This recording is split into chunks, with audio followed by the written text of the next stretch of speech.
Deputy CM Pawan Kalyan సొంత నియోజకవర్గం Pithapuram Indiranagar colony జలదిగ్బంధంలో చిక్కుకుంది. పంట కాల్వలో గుర్రపు డెక్క, ప్లాస్టిక్ వ్యర్థాలు పేరుకుపోయి ఇందిరానగర్ కాలనీని వరద నీరు ముంచెత్తింది. పలు ఇళ్లలోకి వరద నీరు వచ్చి చేరింది. దీంతో కాలనీ వాసులు ఆందోళన చెందుతున్నారు. డిప్యూటీ సీఎం పవన్ కళ్యాణ్పై బాధితులు ఆగ్రహం వ్యక్తం చేస్తున్నారు.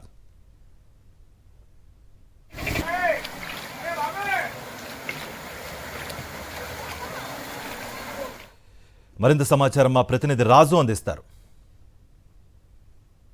ఇరిగేషన్ అధికారుల నిర్లక్ష్యంతో పిఠాపురంలోని పలు కాలనీలు జలదిగ్బంధంలో చిక్కుకున్నాయి. ఒకవైపు ప్రజలంతా కూడా నూతన సంవత్సరం వేడుకలు జరుపుకుంటే మాత్రం పిఠాపురంలోని ఇందిరా కాలనీ ప్రాంతం అంతా కూడా నీట మునిగిన పరిస్థితి ఉంది. ఈ ముంపులోనే ప్రజలంతా కూడా గత 2 రోజులుగా జీవిస్తున్న పరిస్థితులు మనకైతే ఇక్కడ స్పష్టంగా కనిపిస్తున్నాయి.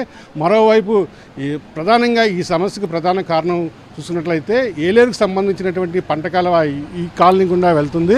అయితే ఈ కాలనీలో ఉన్నటువంటి పంట కాలువలోని ఈ గుర్రపు డెక్క, అదేవిధంగా ప్లాస్టిక్, ఇతర వ్యర్థ పదార్థాలన్నీ కూడా చెరిగిపోవడంతో దిగువకు నీరు వెళ్ళకపోవడంతో ఇక్కడ మొత్తం ఆ కాలువలో వాటర్ అంతా కూడా వెనక్కి తన్ని ఇలా కాలనీలో ఉన్నటువంటి ప్రాంతంలోకి ముంపుతో వస్తున్న పరిస్థితి చూడవచ్చు. ఇక్కడ మనం విజువల్స్ చూసుకుంటే చాలా కాలనీలోని ఈ ఇళ్లలో వరద ముంపు నీరు చేరుకుని ప్రజలు అనేక రకాలుగా ఇబ్బందులు పడుతున్న పరిస్థితి ఉంది. ప్రస్తుతం కొంతమంది స్థానికులు ఉన్నారు, వారితో మాట్లాడే ప్రయత్నం చేద్దాం. చెప్పమ్మా, ఎప్పటి నుంచి ఈ సమస్య ఉంది? రోజులు పట్టించింది బాబు. అలాగే బయటకు రాలేకపోతున్నా. నేనైతే అక్కడ జారిపోయి పడిపోతానేమో, షుగర్ పేషెంట్ని. అలాగని ఇంట్లోనే ఉంటున్నాను బాబు. ఇక ఇవాళ కొద్దిగా తగ్గింది. నాన్న బయటకు వచ్చాను. పాములు వచ్చేస్తున్నాయండి, బుడత పాములు వచ్చేస్తున్నాయి. అనేక రకాలుగా ఉంటుంది బాబు. ఇళ్లలోకి వచ్చేసింది నీరు అంతాను. అధికారులు కానీ ఎమ్మెల్యే గారు కానీ చెప్పారమ్మా? ఎవరు రాలేదు బాబు. అసలు చెప్పుతారని ఎవరు రాలేదు బాబు. ఈ 3 రోజులు బట్టి నుంచి ఎవరు రాలేదు. అలాగే ఉన్నాం బాబు. మాకు 3 రోజులు బట్టి ఒకటే నీట్గా వాటర్ ఎక్కువ కాలువలు వదిలేస్తున్నారు సారు. మేము సంటి పిల్లలతో కాలువ అది ఇల్లు అది కొంచెం ఇబ్బంది అవుతుంది సారు.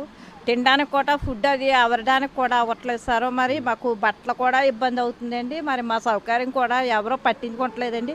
రాజకీయ నాయకులు పవన్ కళ్యాణ్ గారు ఎప్పుడో వస్తామంటున్నారండి. ఏదో సమస్య వచ్చినప్పుడు కూడా ఇక్కడ పేటలో చాలా సార్లు వస్తామని సహకరించారు. కానీ ఏ రోజుని కూడా బయట వచ్చి అందరితో సెకండ్లు ఇచ్చుకుని సప్పట్లు కొట్టించుకుని వెళ్తున్నారు తప్ప ఇందిరానగరం ఎలా ఉంది, వాళ్ళు తింటున్నారా ఉంటున్నారా అన్న సౌకర్యం కూడా తెలియకుండా చేస్తున్నారు సార్. మరి కొత్త సంవత్సరం ఇగో సార్, కడుపు నిండా కూడలేక ఒంటి నిండా సుఖం అనుభవించలేక ఇలాగ నీటిలో నడి రోడ్డు మీద ఇలా నుంచుని భిక్షగాళ్ళగా మేము ఎదురు చూడవలసిన అవకాశం ఉంది సార్. మరి 300 కోట్లతో అభివృద్ధి చేశాను అని చెప్పేసి పవన్ కళ్యాణ్ గారు కూటమి నాయకులు పెద్ద ఫ్లెక్స్లు పెట్టేసి భారీ ఫ్లెక్స్లు పెట్టేస్తున్నారు పిఠాపురాన్ని. దానికి అర్థం కూడా నాకు అర్థం అవట్లేదు. పాతగాయ దగ్గర కూడా చాలా పెద్ద ఫ్లెక్స్లు పెట్టారు. పెద్ద పొడుగు లిస్ట్ ఎట్టేహారు. ఎక్కడ చేసేసాం అక్కడ చేసేసాం అని చెప్పేసి కనీసం దళిత వాడని ఈ రోజున పట్టించుకున్న స్థితి లేదు పవన్ కళ్యాణ్ గారు. కారు మీద వస్తున్నారు సెంటర్లోని, ఇలా దండం పెట్టుకుంటూ వెళ్ళిపోతున్నారు. దండం పెట్టుకుంటూ వెళ్ళిపోతే ఎక్కడ అవుతుంది? ఇందిరానగర్ ఎస్సీ కాలనీలు చూడాలి.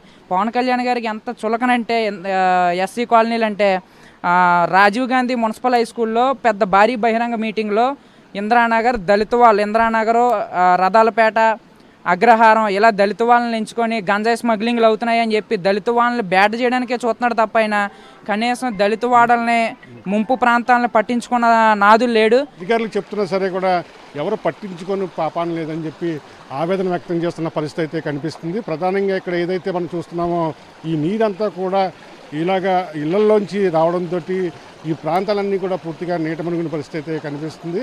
ఒకవైపు ప్రజలంతా కూడా నూతన సంవత్సరం వేడుకలు జరుపుకున్నప్పుడు కూడా మాకు ఆనందం లేకుండా పోయింది, ఈ ముంపులోనే జీవిస్తున్నాము, అధికారులు తక్షణమే చర్యలు తీసుకుని మా సమస్యను పరిష్కరించాలని చెప్పి వేడుకున్న పరిస్థితులు కనిపిస్తున్నాయి.